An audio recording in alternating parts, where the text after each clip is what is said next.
Neile, kes ei tea, maailma kõige avaramate ja kuivemate kõrbete keskel on paiku, kus tundub tõesti võimatu, et seal võiks midagi elada. Sest kõikjal näed sa ainult liiva. Sa koged ka äärmist kuumust. Peaaegu üldse ei saja siin vihma. Aga üllatav on see, et mõnede kõrbete keskel leidub vett, puid ja väikseid inimkogukondi. Need on nagu väikesed elusaared, mis on peidus lõputu kõrbe keskel. Aga kus neid võib näha? Kuidas need tekkisid? Ja millised need välja näevad? Selles videos viime sind kohtadesse, kus elu tundub peaaegu võimatu. Aga enne kui alustame arutelu, palun anna üks like ja telli ka meie kanal. See on meile sisuloojatele väga suureks abiks. Alustame siis. Ja meie esimene sihtkoht on Vilma Nigeri riigis. Kui sa vaatad seda kohta ülevalt, tundub see nagu väike täpp keset tohutut Sahara kõrbe. Aga väga pikka aega on Vilma olnud väga oluline kõigile inimestele, kes kõrbes reisivad. Enne kui tekkisid moodsad sõidukid ja lennukid, oli kaamelikaravan peamine viis Sahara kõrbes reisimiseks. Mõnikord kestis reis nädalaid või isegi kuid.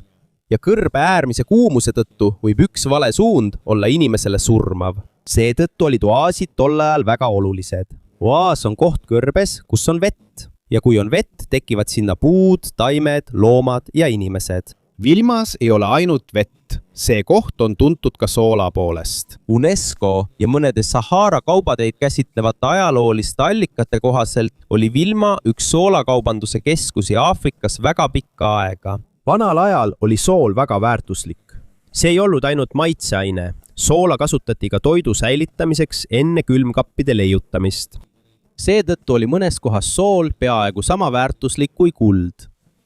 Vilmas kogusid inimesed soola käsitsi madalatest soolaveega täidetud aukudest. Siiani teevad mõned kohalikud seda ikka veel, hoolimata väga kuumast kliimast. Kui sa seda kohta vaatad, siis see ei ole selline oaas nagu multifilmides või filmides, kus on palju vett ja rohkelt taimi.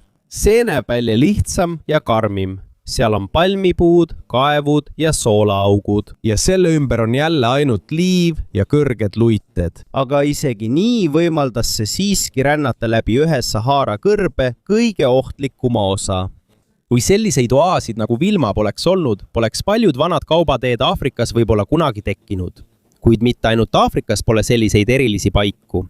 Lõuna-Ameerikas on samuti üks oaas, mis tundub esmapilgult täiesti ebareaalne. See on Huacachina Peruus. Esmapilgul tundub see nagu töödeldud pilt. Kujuta ette tohutut kõrbe, mis on täis ainult liiva. Ja siis äkitselt on keset seda rohelist värvi väike järv, mida ümbritsevad puud ja mõned majad, nagu keegi oleks istutanud väikese paradiisi keset elutut paika. Huacachina asub Peruu Ica linna lähedal. Peruu ametliku turismiinfo kohaselt on see üks väheseid looduslikke oaasid kogu lääne poolkeral ja just see teeb selle koha nii eriliseks. Kui enamik inimesi kuuleb sõna oaas, mõtlevad nad tavaliselt kohe Sahara kõrbele, kuid Huacachina asub hoopis teisel pool maailma. Kohalike turismiraportite kohasel pärineb laguuni vesi maa-alustest veevooludest, mis tõusevad pinnale. Selle tõttu tekkis kuiva kõrbe keskele väike järv. Ja kuna seal oli vett, hakkasid ümberkaudu kasvama puud ja taimed.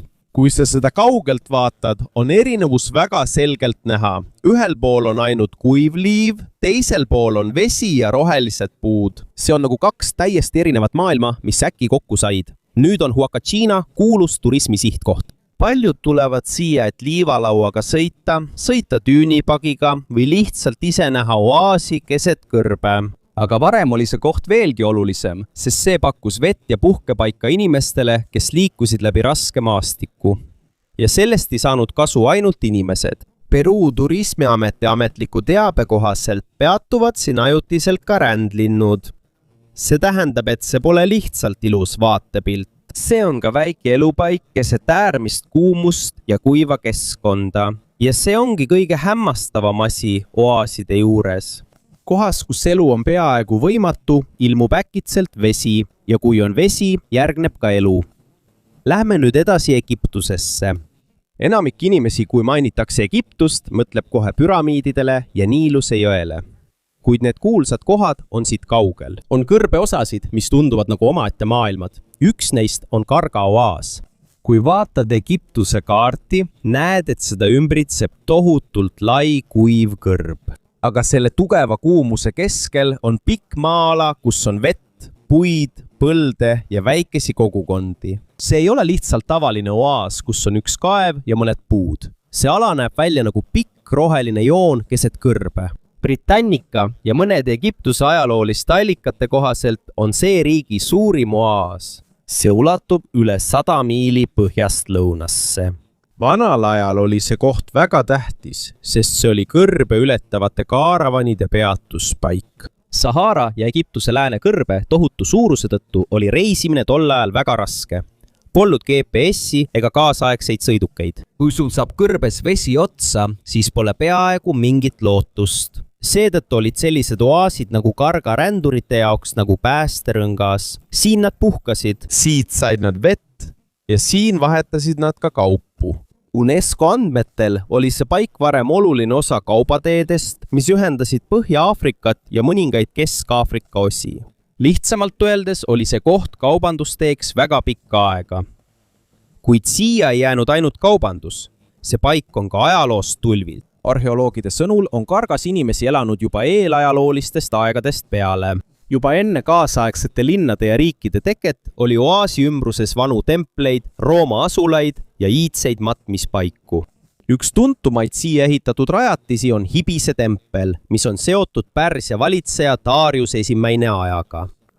See näitab lihtsalt, et isegi kui see asub kõrbe keskel, oli see siiski oluline paik erinevatele iidsetele impeeriumidele.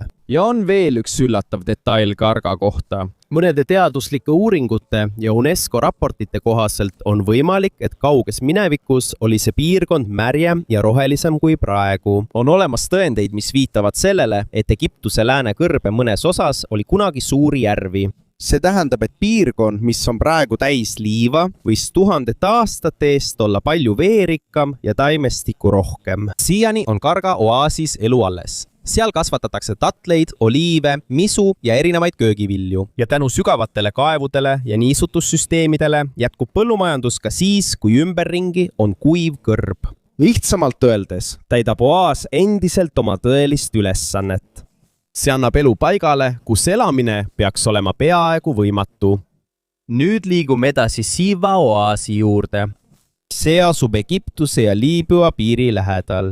Ja kuigi elame tänapäeval, tunnevad paljud külastajad siin endiselt, nagu oleksid nad tavalisest maailmast kaugel. Sellest tohutus kõrbes ilmuvad äkitselt tatlipuud, allikad, soolajärved ja väikesed inimkogukonnad. See on nagu peidetud maailm liiva keskel. Britannica andmetel on Sivas ligikaudu 200 looduslikku allikat. Tänu sellele on olnud võimalik piirkonnas põllumajandust harrastada ja elada, isegi kui seda ümbritseb äärmine kuumus ja kuiv maa. Siva on tuntud oma tatlite ja oliivipuude poolest. Siiani on oliiviõli ja tatlite kasvatamine seal suur osa inimeste elatusallikast. Kui sa vaatad oaasit ülevalt, on värvide erinevus selgelt näha. Ümberringi on ainult hele liivakõrb, aga keskel näed rohelist ala, mis on täis taimi ja vett. Aga põhjus, miks Siva kunagi nii kuulsaks sai, ei olnud ainult toit või vesi. See oli ka oluline usuline paik iidsetel aegadel. Siin asus kunagi kuulus Amuni oraakel. Antiikajal uskusid paljud inimesed, et see tempel on väidetavalt seotud jumalatega. Ajalooliste andmete kohaselt külastas seda kohta ka Aleksander Suur pärast Egiptuse vallutamist. Ja see ongi põhjus, miks Siva sai ajaloost tuntuks. Kujuta seda ette. Oaas, mis asub keset tohutut kõrbe, aga seda külastas üks tuntumaid juhte kogu iidse ajaloo jooksul. Kuid lisaks elavale ajaloole on Siva kultuur samuti eriline. Siiani on seal kogukondi, kes kasutavad endiselt berberi keelt ja kellel on oma traditsioonid. Piirkonnas võib näha ka vanu savitellistest maju ja iidseid asulaid, mis on ehitatud kõrgematele maa-aladele, et oleks lihtsam end ohu eest kaitsta. Vanal ajal oli oaasides turvalisus väga oluline. Kui sul on kõrbes vett, leidub kindlasti keegi, kes tahab seda endale saada. Seetõttu olid paljud oaasid varem nagu looduslikud kindlused. Ja see ongi Siva eripära. See ei ole lihtsalt tavaline peatuspaik keset kõrbe. See on nagu terve väike maailm, mis on elanud eraldi sellest ümbrusest, mis koosneb vaid kuumusest, soolast ja liivast. Lähme nüüd teise kohta. mõnes Sahara kõrbe piirkonnas on ka kohti, mis ülalt vaadates tunduvad ebareaalsed. Peaaegu lõputu liiva keskel ilmub äkitselt roheline maatükk, mis on täis põlde ja inimeste kogukondi. Üks kõige erilisemaid näiteid sellest on Al-Kufra Liibüas. Kui oled lennukis või vaatad selle koha satelliidipilte, märkad kohe selle ebatavalist välimust. Ümberringi on ainult tolmune kõrb. Aga keskel on rohelised ringid, just kui keegi oleks istutanud hiiglaslikke taimi liiva sisse. Ja selle põhjuseks on vesi. Väga sügav vesi, mis on peidetud kõrbe alla. Al-Kufra asub Liibüa kaguosas, Liibüa kõrbes, mis on üks maailma kuumimaid ja kuivemaid paiku. Britannica ja mitmete geograafiliste andmete kohaselt on see suur oaaside süsteem, kus on linnad, põllumaad ja palmisalud, mis asuvad kõrvuti laia kõrbenõo sees. Vanal ajal oli Al-Kufra oluline, sest see oli üks Sahara kaubakaravanide peatustest. Lihtsamalt öeldes oli see üks väheseid kohti, kus kõrbe ületavad inimesed said vett võtta ja puhata selles väga pimedas ja väga ohtlikus kõrbes. Ja Saharas tähendab vee kontrollimine kaubanduse ja inimeste liikumise kontrollimist. Seetõttu oli Al-Kufra pikka aega oluline koht. See ei saanud kuulsaks sellepärast, et see oleks ilus või lihtne koht, kuhu minna. See muutus oluliseks, sest see on üks väheseid kohti, kus inimesed saavad ellu jääda keset ränka kuumust. Aga kuna see koht oli tähtis, sai sellest ka lahingute ja kontrolli keskpunkt minevikus. Ajalooliste andmete kohaselt oli see Sanusi liikumise baasiks 19. sajandi lõpus. See oli usuline ja poliitiline liikumine Põhja-Aafrikas. Kui Itaalia Liibüat okupeeris, sai see koht ka sõjaliste operatsioonide sihtmärgiks. See näitab lihtsalt, kui tähtis see oaas tol ajal oli. Kaardil tundub see ju üsna väike, aga päriselus oli see strateegiline punkt keset kõrbe. Tänapäeval näeb Al-Kufra välja hoopis teistsugune kui varem. Varem nägi siin peamiselt kaevusid, kaamelikaravane ja palmipuid, aga nüüd on siin kaasaegsed niisutussüsteemid, mis kasutavad põhjaveest saadavat vett. Mõnede Euroopa kosmosagentuuri satelliidipiltide järgi on kõrbe keskel ülalt vaadates näha suuri ümmargusi põlde. Need ringid tekivad tänu mehaniseeritud niisutussüsteemidele, mis pöörlevad ja kastavad taimi. Seetõttu tundub ülalt vaadates, et see on tõesti inseneertehniline lahendus kõrbe vastu. Nagu sunnitakse seda kohta roheliseks muutuma, kuigi see peaks olema ainult liiv. Ja see ongi kõige erilisem asi Al-Kufras. See ei ole lihtsalt oaas väikese järvega, vaid pigem püsiv killuke elu, mis on rajatud paika, kus peaaegu miski ei peaks ellu jääma. Kuid mitte kõik Sahara oaasid ei asu tasasel kõrbel. Mõned on peidetud mägede vahele. Üks neist on Timia Nigeri riigis. Timia näeb teistsugune välja kui tavaline oaas, mida filmidest sageli näeme. Seda ei ümbritse tohutu liivameri, selle asemel asub Sairi mägede sees Põhja-Nigeris. UNESCO sõnul on see paik nagu väike elusaareke, mis on peidetud Sahara kõrbe sisse. Ja just see teebki Timia eriliseks. Selle asemel, et olla lihtsalt tasane kõrb, ümbritsevad seda kaljud, mäed, kanjonid ja sügavad orud. Kõvade ja kuivade kivide keskel ilmuvad äkitselt puud, põllud ja väikesed aiad. See on nagu salajane org Sahara südames. UNESCO ja mitmete keskkonnauuringute kohaselt aitab mägine maastik koguda ja edasi kanda vett piirkonna erinevatesse osadesse. Seetõttu muutub taimede kasvamine võimalikuks isegi siis, kui ümbrus on väga kuiv. Timias on tatlite, tsitruseliste, viigimarjade ja teiste põllukultuuride istandused. Mõnede maahaldusandmete kohaselt on selles piirkonnas olnud väikesed niisutatud aiad juba üle 100 aasta. Varem kasutasid inimesed siin ainult madalaid kaevusid ja lihtsaid vee toomise viise, kasutades selleks loomi. Kuid tänapäeval kasutatakse oaasides mõnes kohas ka mootorrattaid ja veepumpasid. Ja kuigi see asub Aafrika ühe kõige kuumema piirkonna keskel, jätkub seal siiski põllumajandus. See ongi põhjus, miks Timia on eriline. See ei ole lihtsalt tavaline oaas, mis on kõrbes ellu jäänud. See on päriselt kasutuses olev maastik. Seal on inimesi, kes harivad maad, seal on aiad, viljapuud ja kogukond, kes on õppinud elama paigas, mis on enamiku jaoks peaaegu võimatu. Ja Timia lihtsalt näitab, et Sahara ei ole ainult lõputud liivaluited. Seal on ka piirkondi, kus on mäed, orud ja peidetud paigad, kus elu jätkub vaikselt isegi siis, kui ümberringi on kuumus ja kuiv maa. Ja kui see sulle juba meeldis, siis siin avaldab sulle veelgi rohkem muljet. see on Hiinas asuv poolkuu järv. Esmapilgul tundub, nagu oleks keegi lihtsalt väikese järve keset tohutut kõrbe maha poetanud. See asub Hiinas Gansu provintsis Dunhuangi linna lähedal. Ja kõige erilisem on see, et järve ümbritsevad kõrged liivatüünid, mis justkui tahaksid järve igal hetkel alla neelata. Kuid sellest hoolimata on vesi seal püsinud väga pikka aega. Kui sa vaatad poolkuu järve ülevalt, märkad kohe, miks see nii kuulsaks on saanud. See on pikk ja kaardus nagu kuu, mis lebab kõrbe keskel. Sellepärast nimetataksegi seda poolkuu järveks. Selle ümber on peaaegu ainult liiv.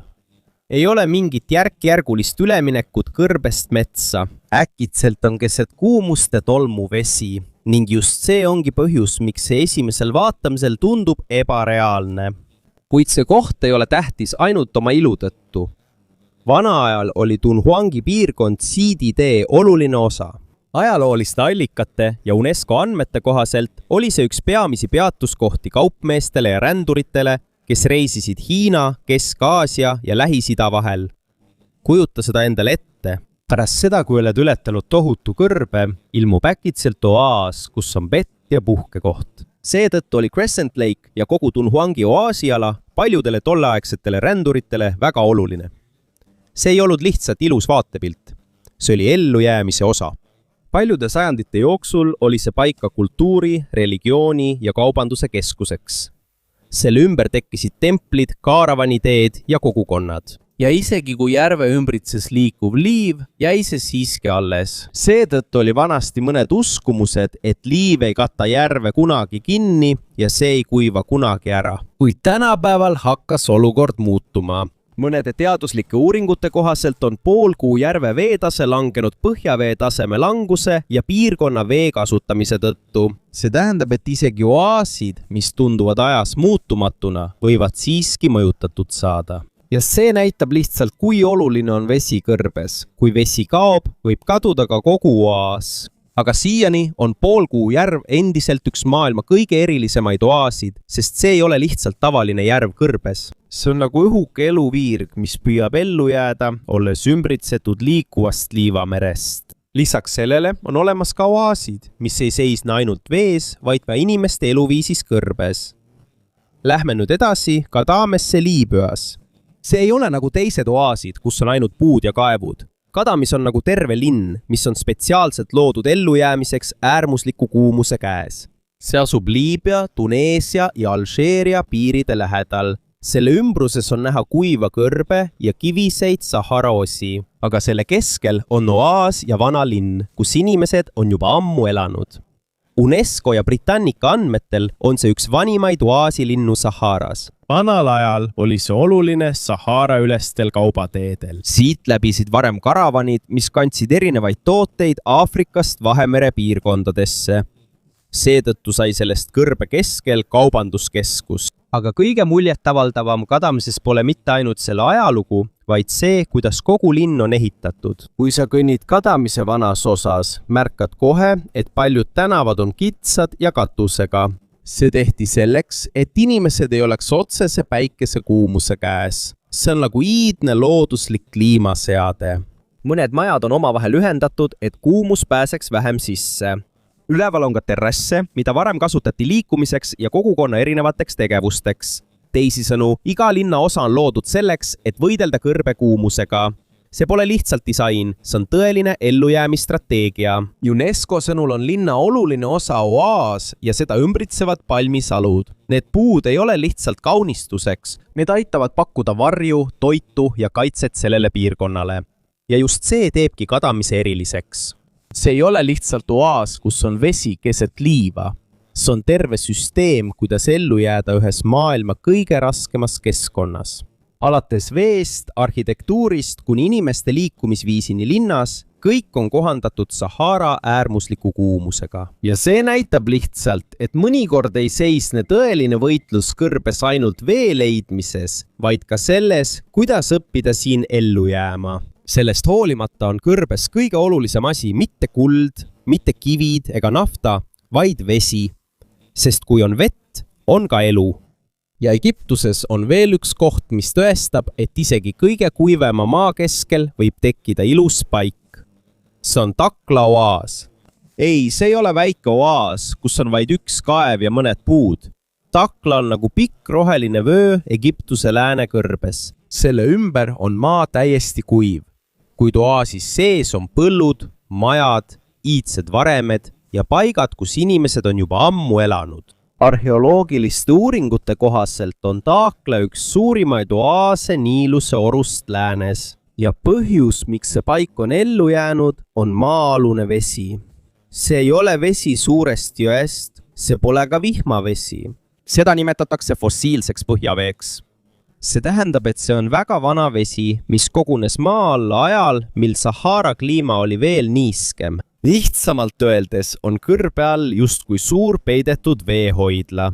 Ja tänu kaevudele ja puurimisele on inimesed saanud seda vett kasutada ellujäämiseks, põlluharimiseks ja kogukondade rajamiseks. Aga Takla juures pole kõige muljetavaldavam mitte ainult selle vesi, vaid ka erakordselt pikk ajalugu. Takla oaasi projekti andmetel on selles piirkonnas leitud sadu iidseid paiku. On tõendeid iidsete asulate, kaljukunsti, templite, majade ja inimeste poolt erinevatel aegadel kasutatud paikade kohta. See tähendab, et see ei olnud lihtsalt peatuspaik kõrbes. Väga pika aja jooksul on see olnud koduks paljudele põlvkondadele. Varem oli see piirkond isegi märjem. Mõnede uuringute kohaselt oli Takla oaasist osa tuhandeid aastaid tagasi suur järv. Seega, kui praegu on selle ümbrus kõrb, siis varem nägi see koht hoopis teistsugune välja. Rohkem vett, rohkem taimi ja rohkem loomi sai seal elada. Aja jooksul muutus kliima ja Sahara kuivas välja. Mõned inimesed lahkusid ja kolisid parematesse elupaikadesse, näiteks Niiluse orgu. Kuid Takla ei kadunud täielikult. See jäi oaasiks, sest maa all oli ikka veel vett.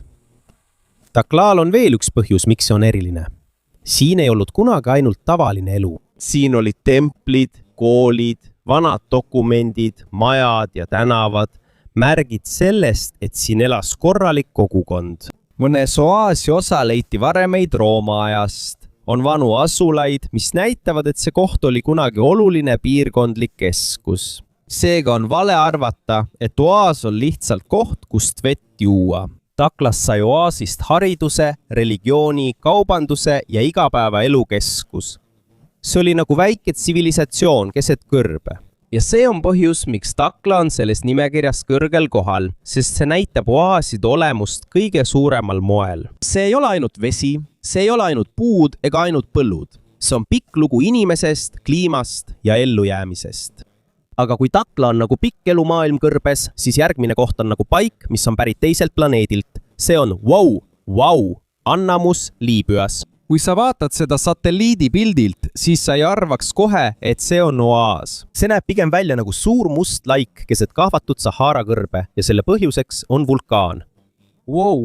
Annamus on vulkaaniline kaldeera Sahara kõrbes. Kaldeera on suur lohk või süvend, mis on tekkinud vulkaanilise tegevuse tagajärjel. Selle keskel on vulkaaniline koonus. Ümberringi on tumedat vulkaanilist tuhka ja basaltkive, mis on kõrbe laiali kandunud. Seetõttu on ülalt vaadates selgelt näha sellest suurt tumedat ringi. See näeb välja, nagu liiva keskele oleks põletatud suur ring. Aga veel üllatavam on see, et selle vulkaanilise ala sees on väikesed järved. NASA ja Smithsonian Global Volcanism programmi andmetel on Wadi Wau Annamuse sees soolase veega järved ning järvede ümbruses kasvavad ka taimed. Kujuta nüüd ette, kuidas see välja näeb. Must muld vulkaanist. Kahvatu kõrb ümberringi. Sees on vesi. Järve lähedal kasvavad taimed. Ja see asub Põhja-Aafrika ühes kõige tühjemas piirkonnas. See ei ole tavaline oaas, kus on palmid ja küla. See on palju erilisem. See on nagu vulkaan, kõrb, järv ja natuke elu, kõik ühes kohas. Kui sa seda vaatad, tundub kõik omavahel vastuolus. Peaks olema kuum ja täiesti kuiv, aga siin on vesi. Peaks olema kõik surnud ümberringi, aga siin on taimed. Peaks olema ainult kõrb, aga keskel on vulkaanikraater. Ja see teebki Wadi Wau Annamuse eriliseks. See ei ole suur põllumajanduslik oaas. Siin ei ole pikka rohelist vööndit nagu Taklas. See ei ole ka iidne linnaoaas nagu Kadamees. See on isoleeritud looduse ime. Kauge, vaikne ja omapärase välimusega, isegi kosmosest vaadates. On ka uuringuid, mis ütlevad, et selle vulkaaniliste tunnuste täpset vanust on raske kindlaks teha. Kuna kliima on äärmiselt kuiv, toimub erosioon aeglaselt. see tähendab, et kivid ja kraatrid võivad tunduda uued, kuigi nad on seal juba ammu olnud. aga isegi kui kõik üksikasjad selle vanuse kohta pole veel selged, on üks asi kindel. Vau Annamus on üks maailma kõige erilisemaid oaasid. Seetõttu ei näe sa seal ainult vett. Sa näed, kuidas vulkaani tuli ja oaasi vesi on kõrbe keskel kokku saanud. Ja kohas, kus peaksid olema vaid liiv, kivid ja kuumus, ilmub äkitselt tume kraater, mille sees on järved ja taimed. Nii et kui on olemas oaas, mis tõesti näeb välja, nagu see ei kuuluks meie maailma, siis see ongi see. Vau. Annamus ei ole lihtsalt tavaline koht, kus on vett. See on tõestus, et isegi kõrbe kõige karmimates osades suudab loodus luua paiku, mida on raske uskuda, kuid mis tõesti eksisteerivad.